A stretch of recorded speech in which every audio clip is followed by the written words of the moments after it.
Welcome to Educational Psychology. This is a course that's offered to any student on campus. Yes, our elementary and child studies and secondary ed and special ed kids are required to take this, but this is also a cluster course that is married with another course taught by Jane Dean for special ed. And they unite together in hoping that not just the child or student who's going into education, but anybody on campus will benefit from everything that's learned.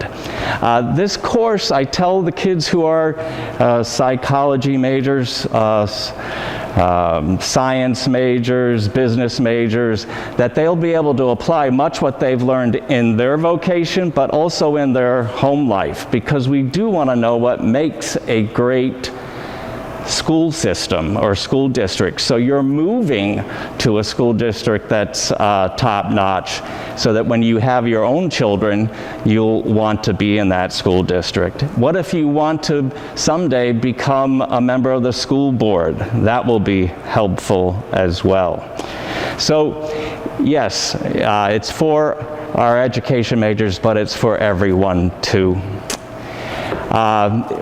Yesterday, we went over Domain 1 by Charlotte Danielson. There are 4 domains: planning and preparation, classroom environment, instruction, and professionalism. And these are exceptional domains that are applied to any school district in the United States because they have been adopted nationally. So if I were to teach here in New Wilmington, I could also speak to someone in California about these domains and have the same knowledge base.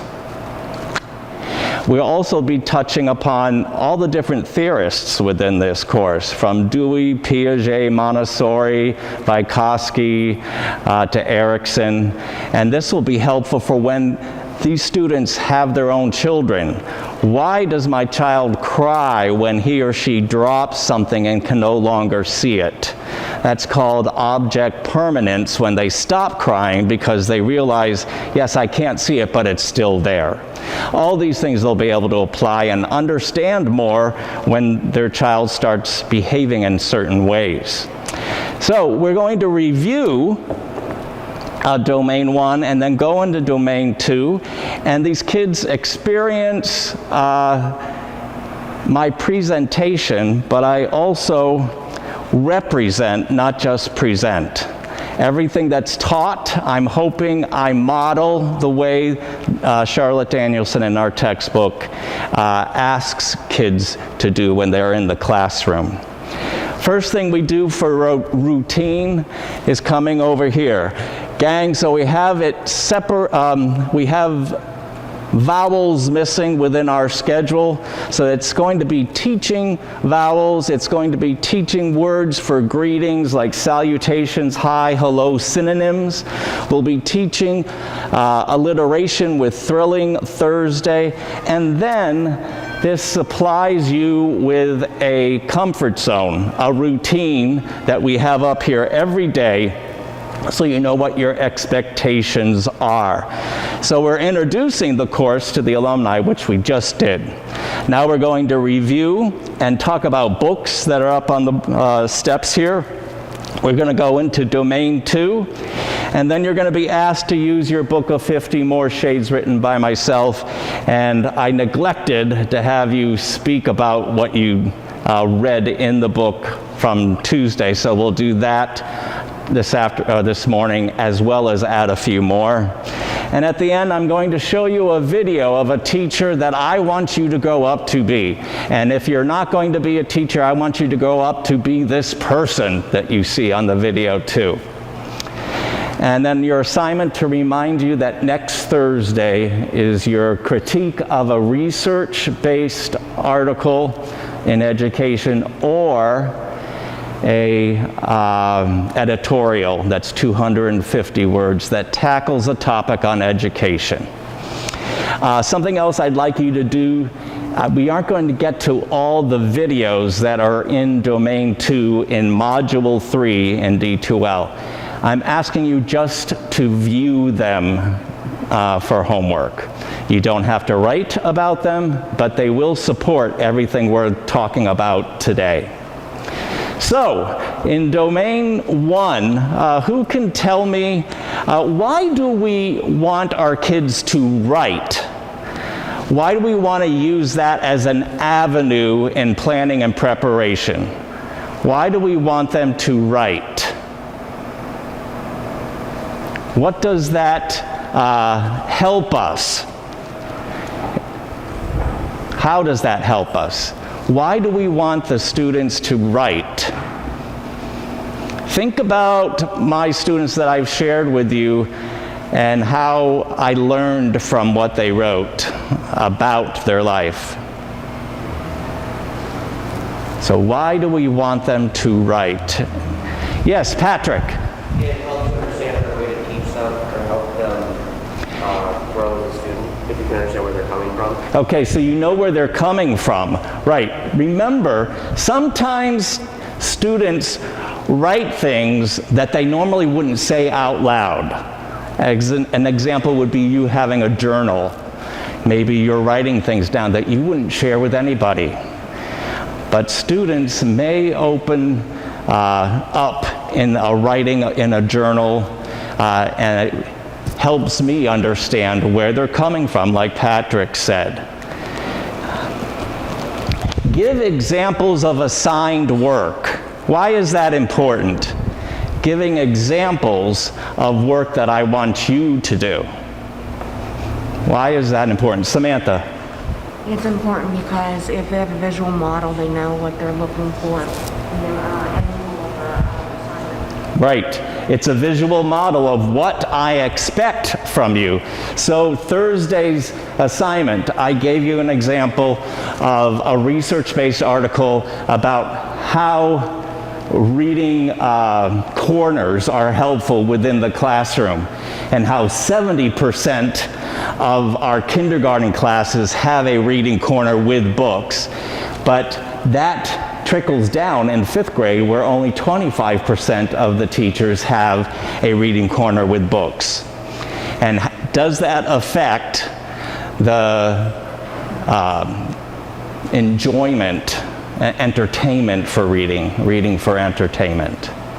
And that's available to you to see on D2L. My example of diversity and how parents can help their children be accepting of all races is on there too. And editorials, remember, 250 words.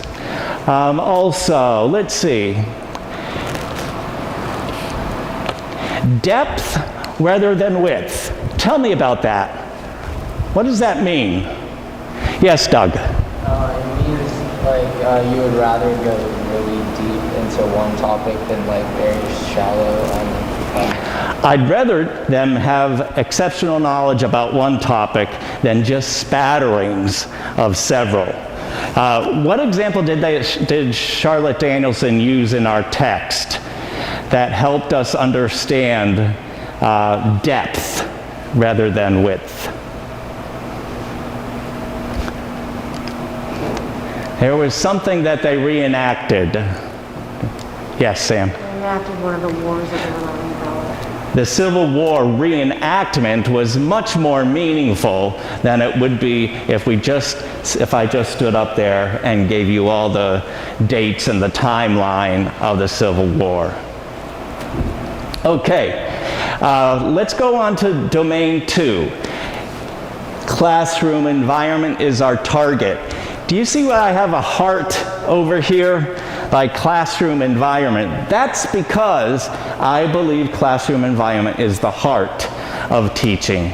Now, everything that I have around the room are phrases and concepts that support what a good classroom environment will have. But so Matt's group and Sam's group, stand up, walk around and look at all of them, please.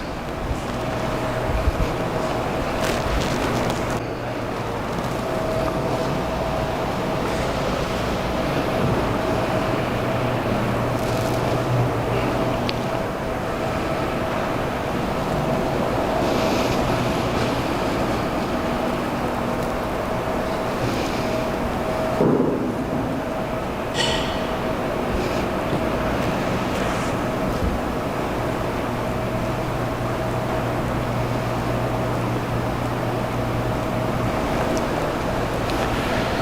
I believe there's one more group. Is there? Could that group stand up and walk around, please?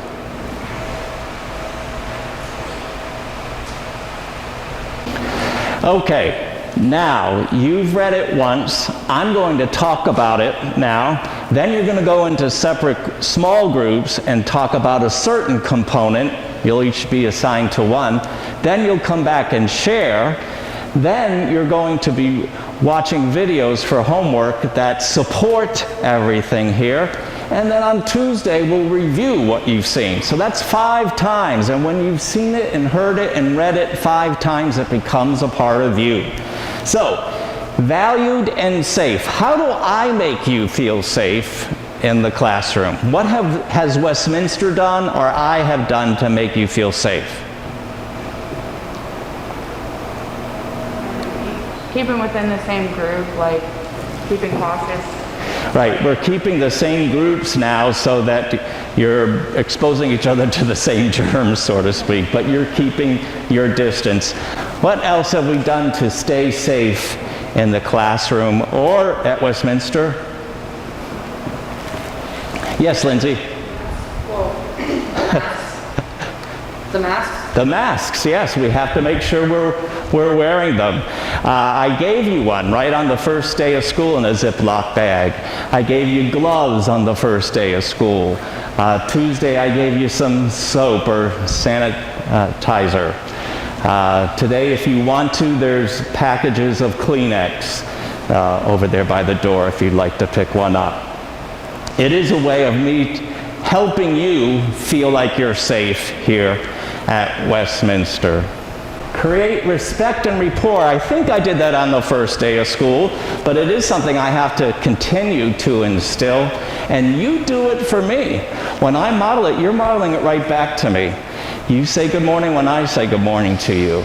I think I've established an atmosphere where you can come to me when you have a question about something. You've emailed me or texted me about questions. Someone in this class said they misunderstood or didn't understand clearly if you had to do both assignments for next Thursday. And I obviously didn't make that clear enough. No, you have to choose from the two. So making choices and giving kids choices is a great way to help with planning and preparation, domain 1. Developing trust, treated with dignity, so that there's really not a wrong answer, or if there is, we do not scold them for giving the wrong answer because they'll never want to raise their hand again. So that we help them understand a way that we could get to that right answer, and that requires patience so that they can take risks, right? Risks are so important. Humor, it's wonderful when we can use humor, but know your audience. If you're going to teach kindergarten or preschool, Tyler, if you're teaching preschool, your humor is going to be much different than a high school teacher. One of the videos you're going to watch for homework is a high school teacher, and he does some things that I probably would never do, but he had established already his respect and rapport, not just with the kids, but with the community. He had been teaching there for a while. People heard about him, loved him, respected him. So he had a squirt gun that he would squirt kids with to keep them alive. And he knew who he could use it with and who he shouldn't. You know, someone who was shy, inward, probably wouldn't try it with him or her. But he had definitely some unique ways to keep kids engaged. Verbal and nonverbal. Of course, we have trouble with nonverbal right now, but that's why I'm wearing this t-shirt today. You can't mask my love for my students. Did you get that? Right there. You can't. And so this helps with creating an environment for the kids. Know about their life outside of school. So important. Is Doug coming to school without any breakfast? Is Sam coming to school without anyone getting her up in the morning? Remember that child in my class who wasn't wearing underwear? And then I went and bought some underwear and stuck it in her book bag when no one was looking. You know, maybe there's no clean underwear at home. Maybe she doesn't have any, or maybe no one's helping her pick out her clothes in the morning as a first grader. I don't know what the situation was, but to call attention to it isn't what you want to do, but to show that you care is what you want to do. I love this saying by Anna Quinlan. People will forget what you said, people will forget what you did, but they will never forget how you made them feel. And so many of you wrote about that in your teacher letter. It really wasn't what they taught you. So many of you wrote about how they made you feel. Physical space. Today at the end of class, I'm just going to ask you to write a diagram of what you think would make a good classroom physically. Like, where would the teacher desk be? Where would the kids' desks be? Where would the board and the smart board be? Where's the door in relation to their desks? If a child has trouble hearing, where do you want to put that child? Or seeing, where would that child be placed? So physical space is so important. Lighting. Today, these are on as high as they can go. And yet I still feel it's dark in here.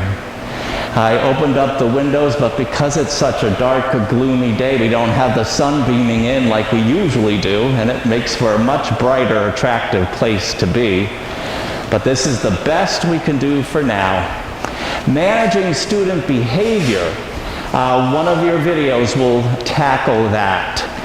But if the teacher is engaging the kids, most likely they will have less behavior problems. All right, let's separate our groups.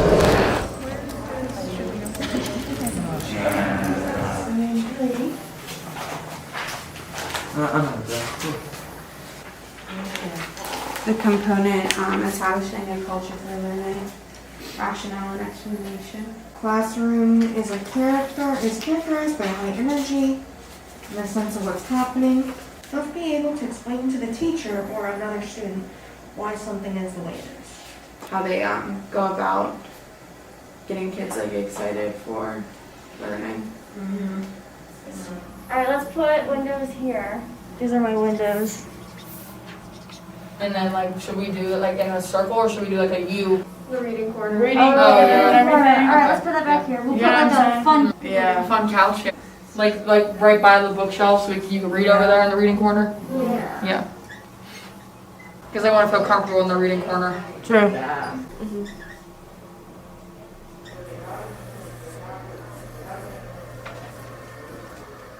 When students are engaged deeply with content, they are less likely to pick fights, defy a teacher, or run around a classroom. Because that is the hardest thing to learn before you become a teacher, and it's discipline. It's really important to have a welcoming student environment, something that is bright and inviting. Yeah, I think it's important to have like the students represented in the classroom. Oh yeah. Like you can have like, so they walk in and they're not a stranger, like they're represented there, like their art, it could be their artwork, like their favorite thing. Yeah. Cool. Classroom environment is important for the education of the students.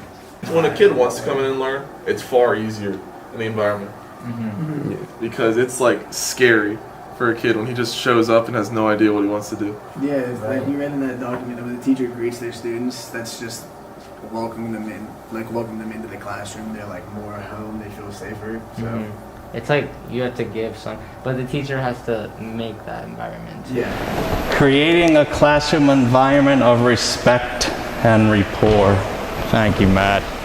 So with creating an environment of respect and rapport, you want to make sure the children feel safe because their home life might not be very safe. So when you're in the classroom, that's the most important part.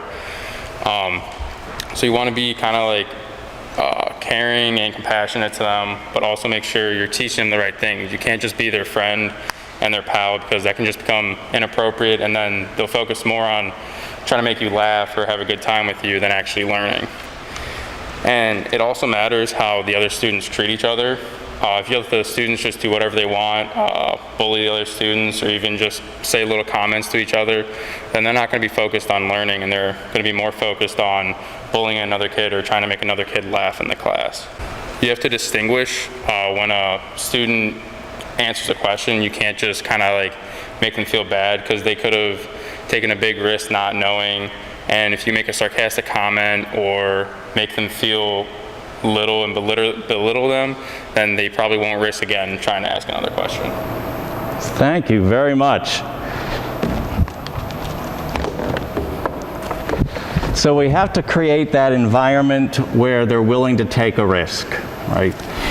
It piggybacks something that happened to me yesterday. A senior at Westminster came to me and said, "Mr. Cole, I've been given this scenario," and it was about high school students, one special ed child who was receiving attention from a lot of boys that were in high school, and she saw it as positive attention, but they really were not being kind to her.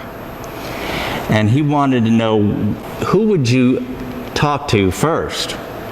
Who would you talk to first? Would you talk to the special ed child, or would you talk to the boys? If you think it's boys, raise your hand. Okay, if you think it was the special ed child, raise your hand. So we have a little bit of both. I suggested that he or she talk to the boys first, because they are the ones who are creating this problem. Then I would find some students who would befriend this child, the special ed child, in a positive manner, in the way that you want peers to act. So I would talk to the bullies, or those who are not treating another peer, the proper way, and then ask another group of kids to befriend the child who was receiving attention thinking it was positive.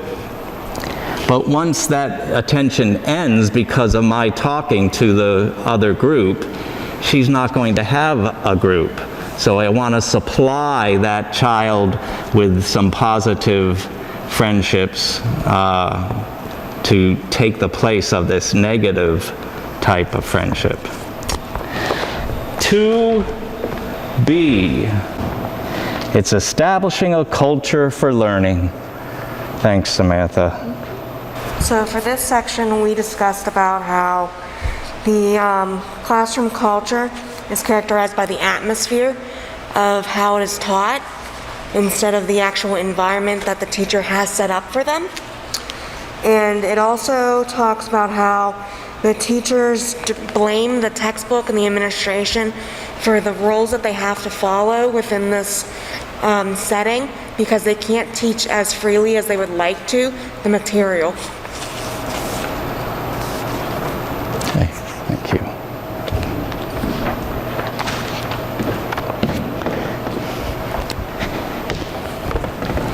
If you recall from 50 More Shades of Teaching, the very first one was making the standards come alive, or finding yourself in the standards, I think it was. And that's what we need to do in order to let our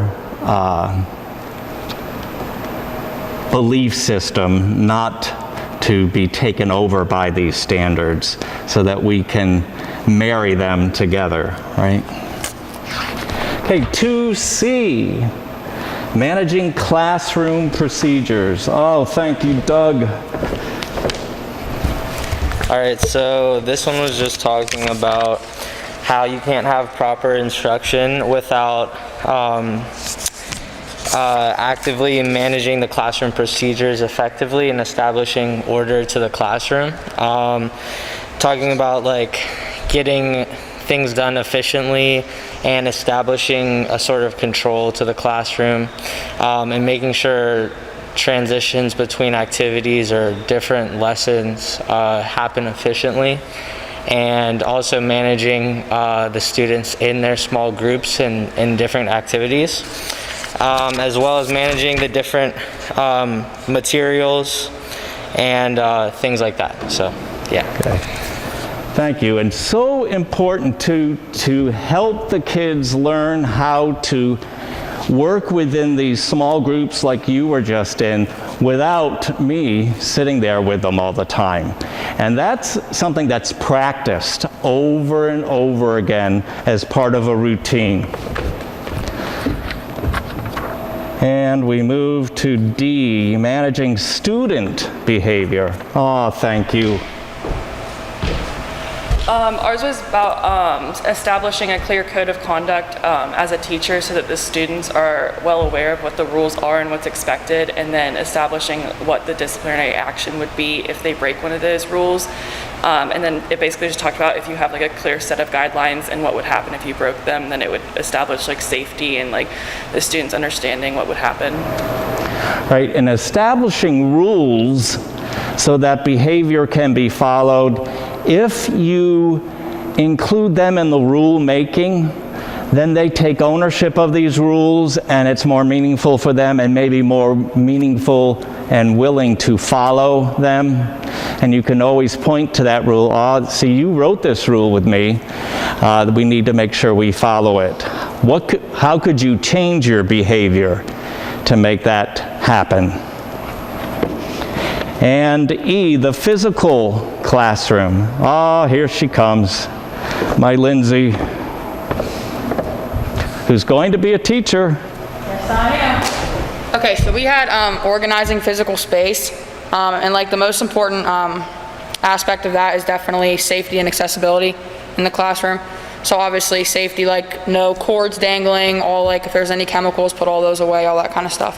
And then accessibility as like every student in the classroom needs to have accessibility to the teacher, to like the smart board, to a laptop if that's needed, or like, and then another component was the arrangement of furniture. And that was like, there was a section about if kids are like truly learners or whatever, then they'll make it work. Like during group activities, they'll move their desks and like they'll do whatever they can in order to be able to fully participate in discussion. Thank you. All right, so you have an idea about the 5 different components for classroom environment. I want to blow this up again, just so that the alumni can see this as being another form of a physical place for a child to learn. All it is plastic that's been folded in half and then taped together with that heavy tape with a slit made at one end so the child can enter it, and a fan at the other end, a box fan, where the air will come through and then lift it up. On the top of the bubble, I have the United States map with the 5 regions. So again, intentional, just like our schedule. Our schedule is intentional because it provides a roadmap, it's a routine, it provides a safety net for the kids, but it also taught alliteration, synonyms. So here we go.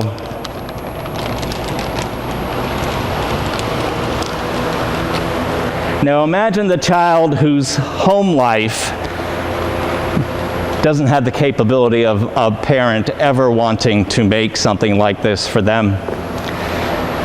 This is their safe haven coming to school. So they can go in the other end, which I will do, so they can just go in and sit and look up.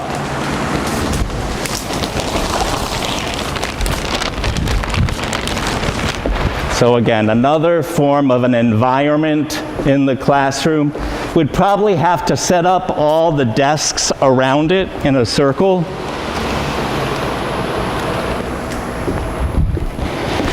Classroom environment should also include literature, right? I neglected to go over these at first.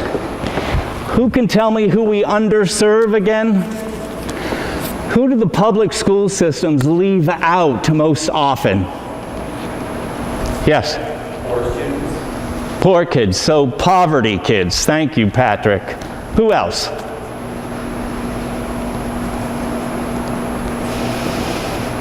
Yes? Children with special needs. Children of special needs, absolutely. Being able to get from one place to another physically. So urban areas, rural areas too, where they just don't have the supplies that are needed. There's another group that we talked about on Tuesday that is neglected, or they see them as a stereotype. Anybody know who that could be? It's girls. Remember that one phrase? What was it about, Doug?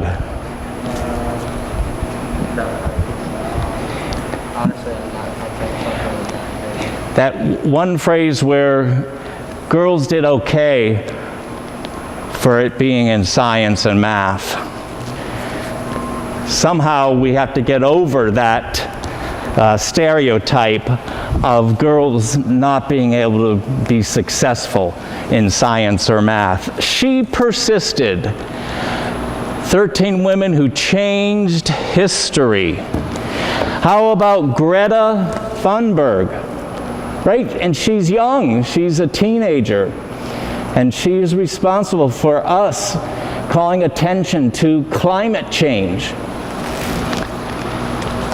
Another, she persisted, that has Harriet Tubman and Sally Ride, the very first woman to be an astronaut in space. Shaking things up, 14 young women who changed the world. Molly Williams was the very first woman volunteer firefighter.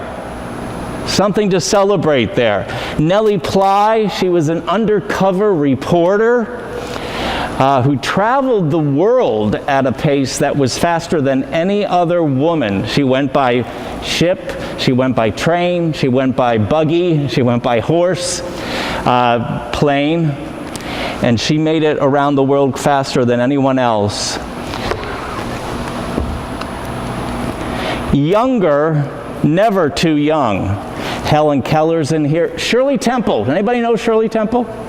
Right, and she was a movie star as a child, but then she became an ambassador for the United States too. She left Hollywood and changed her life in a different way. Rachel Carson. Here's one about a girl who became a conductor. We don't see many of them, do we? I mean, the famous ones, I don't see, but the title is just called Because. Ada's violin, it's a true story of how all the instruments for this orchestra were made from recycled material in a poor country. And it's where she learned how to play violin. Recycled orchestra. Let's see, Josephine Baker, a jazz artist. So this might be someone you want to use in your lesson plan. Actually, any of these. If you want to do a lesson plan on Greta, a lesson plan on Sally Ride, a lesson plan on You Can't Spell Truth Without Ruth Ginsburg, that'd be cool for you to write a lesson plan about her. So, today, we reviewed Domain 1. Planning and preparation. Then you dissected Domain 2 in small groups and a large group. You'll be getting an email from me that restates everything that we talked about today. And then you're going to be watching videos for your homework assignment that will piggyback and support everything that you learned from the text of Charlotte Danielson today. Then you'll come back on Tuesday, we'll reiterate or review, and that will be your 5th time. And hopefully that will be the time where you'll be able to say, this is a part of me now. I'd like to end by showing you a video of a boy who was in a 5th grade class and finally met the teacher that changed his life. I want you to go out into the world today and be this teacher.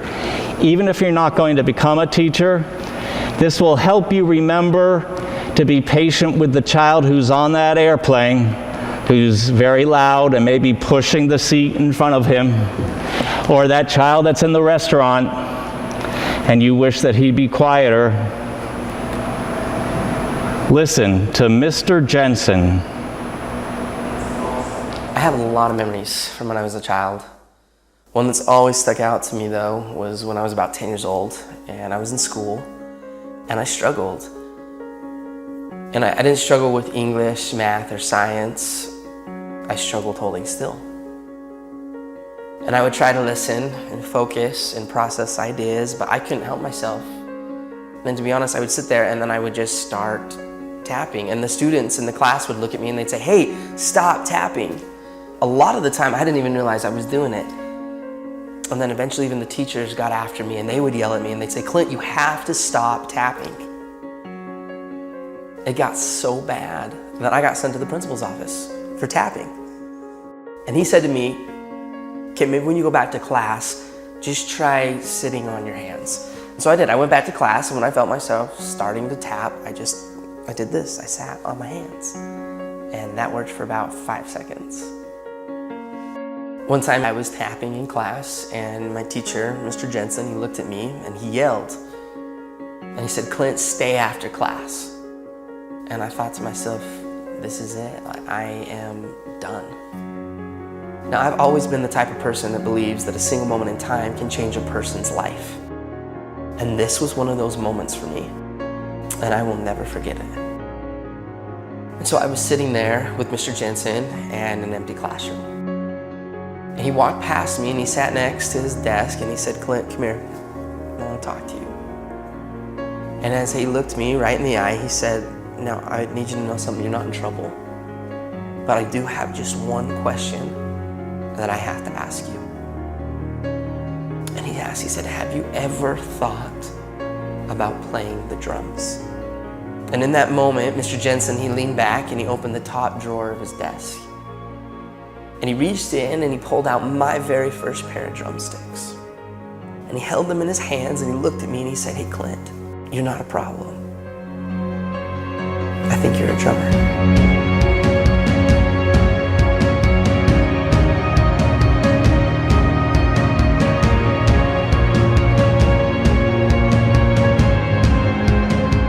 From that moment on, I've never put those sticks down. I've toured, recorded, and played drums all over the world. My whole college education was paid for with drumsticks in my hand. Just because of a single moment in time when somebody believed in me and he saw something in me that I didn't even see within myself.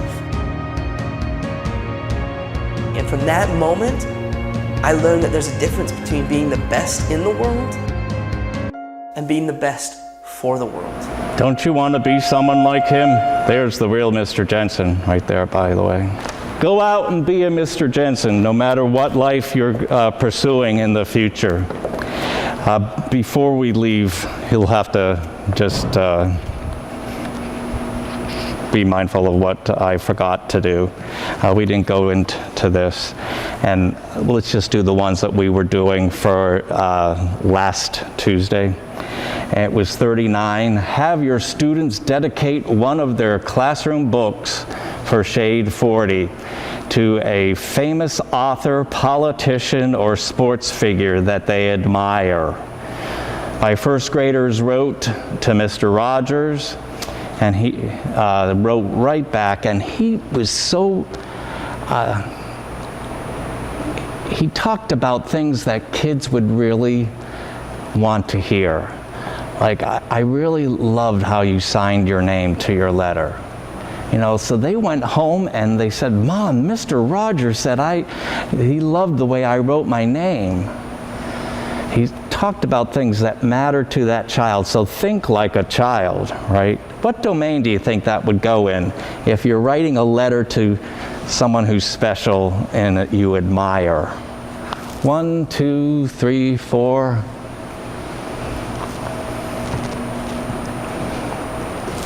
Yeah, go ahead and look at those.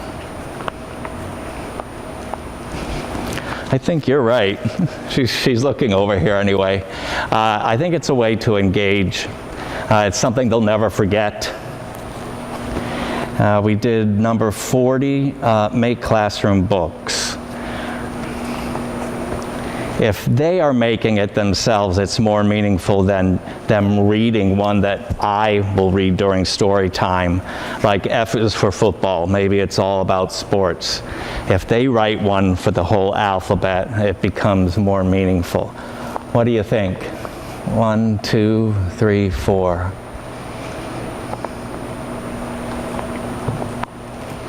Hold up your fingers for which one you think it is. 1, 2, 3, 4. I think it's more 3 as well. And then finally, 41. Make a homemade alphabet. Like the one that would go above the bulletin board. If it's theirs, it might not look as flashy and nice. But I think you're right too. For a number 2, you're creating an environment that's meaningful for them. So number 2. Okay, go out into the world and be a Mr. Jensen. Do you have any questions for me? All right, thank you.